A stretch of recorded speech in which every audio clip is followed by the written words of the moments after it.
Assalamualaikum warahmatullahi wabarakatuh. Selamat datang di praktik kimia terpadu dengan materi analisis proksimal. Hari ini saya akan mencoba memaparkan tentang analisis proksimat bagian analisis kadar air. Analisis proksimat adalah metode analisis kimia untuk mengidentifikasi kandungan zat makanan atau nutrisi dari satu bahan pangan atau pakan. Adapun manfaat analisis proksimat itu adalah untuk mengidentifikasi kandungan zat makanan yang belum diketahui, menguji kualitas bahan yang telah diketahui dan dibandingkan dengan standarnya, mengevaluasi hasil formula pangan atau pakan yang telah dibuat, serta merupakan dasar untuk analisis lebih lanjut. Analisis proksimat terdiri dari analisis kadar air, abu, protein, karbohidrat, serat kasar, lemak, dan gula. Umumnya penyajian data dalam bentuk kesatuan persen. Adalah zat makanan yang paling sederhana. Air memiliki sifat yang tidak berwarna, tidak berasa, tidak berbau pada kondisi standar, yaitu pada tekanan 100 kilopascal atau 1 bar, suhu 273,15 Kelvin atau 0 derajat Celcius. Air adalah satu pelarut yang sangat penting yang memiliki kemampuan untuk melarutkan banyak zat kimia lainnya, seperti garam-garam, gula, asam, beberapa jenis gas, dan banyak macamnya seperti molekul organik.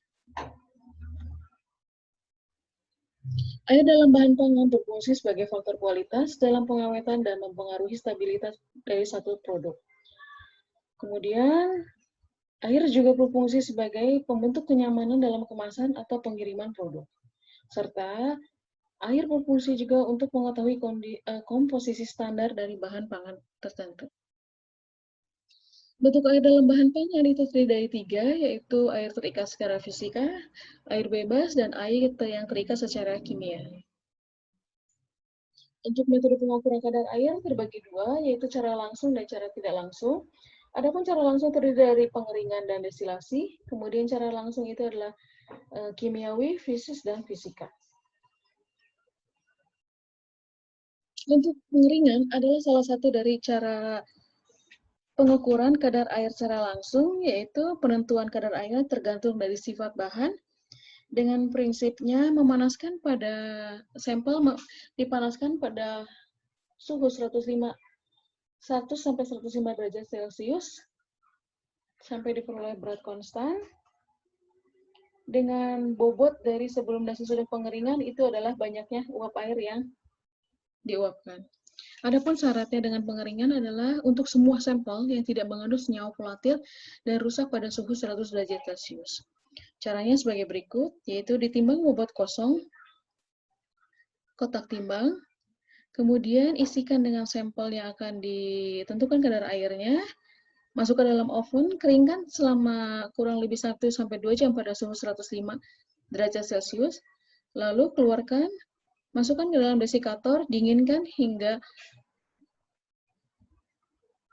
kurang lebih sekitar 30 menit, lalu lakukan penimbangan hingga bobot tetap. Adapun rumus perhitungannya adalah kadar air didapat dari bobot air yang hilang dibagi dengan bobot sampel dikali 100%.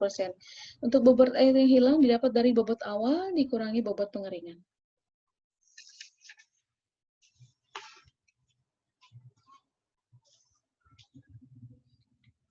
Cara kedua adalah dengan destilasi, disebut juga dengan cara silol atau cara Aufhauser, karena menggunakan alat yang bernama Aufhauser.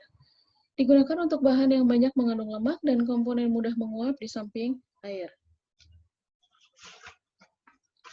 Adapun syarat sampelnya adalah sampelnya memiliki sifat yang sama dengan sampel yang digunakan pada metode oven vakum.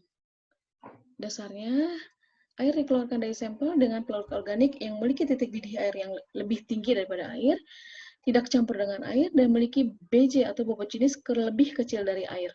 Sehingga membuat air menguap terlebih dahulu dan berkumpul di dasar tabung bidwell sehingga volume air terkumpul dapat diketahui.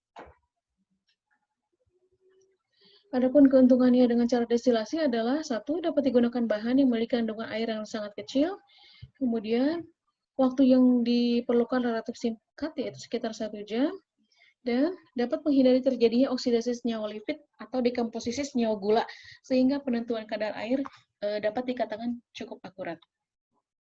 Cara kerjanya adalah sebagai berikut, yaitu ditimbang sejumlah sampel, larutkan ke dalam labu didih, kemudian tambahkan dengan pelarut silol. Pastikan tidak ada sampel yang menempel di dinding labu didih. Hubungkan dengan alat ophoster dan pendingin tegak atau pendingin libik.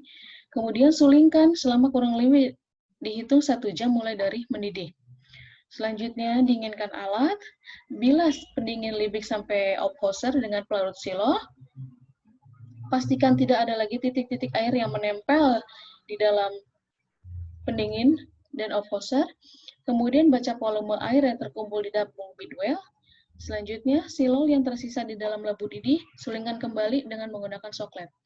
Rumus perhitungan adalah kadar air didapat dari volume air dikali BJ air dibagi bobot contoh dikali 100 gram.